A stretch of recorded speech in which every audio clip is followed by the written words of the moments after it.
Red Bull. Orcas. Sea Lions.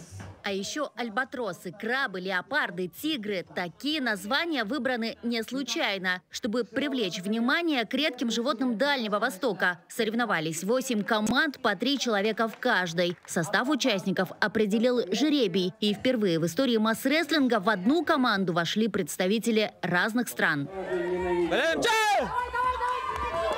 В команде «Тигров» спортсмены из Анголы, Монголии и Словакии. Капитан Шиока Закариас. Он занимается масс-рестлингом всего год, но уже показывает достойные результаты. Так, в весовой категории 90 килограммов он за считанные минуты одолел соперника и принес команде первый балл.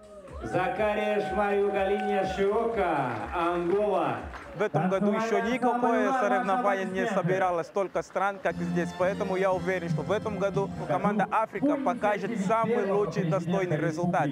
Всем победим! Но финал обернулся для «Тигров» поражением. Они оказались лишь на 6-м месте. Зато в лидеры выбились россияне. По воле жребия они оказались в одной команде «Медведей». Кстати, капитан Егор Дегтярев, победитель Кубка Колмара прошлого года. Он и вывел «Медведей» на первое место.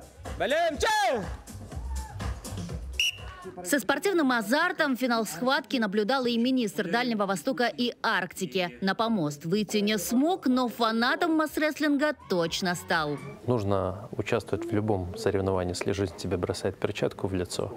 Хотя, конечно, завершающий день УЭФА я точно был бы не в самой лучшей форме. Хотя никогда спорта не сторонюсь. Масс-рестлинг очень красивое мероприятие. Меня впечатлило количество спортсменов. Соревнования по масс-рестлингу на Восточном экономическом форуме прошли уже в 5-й раз. В них приняли участие 24 спортсмена из 19 стран мира. Айсена Бурнашова, Виктор Олесов, Владивосток, Москва.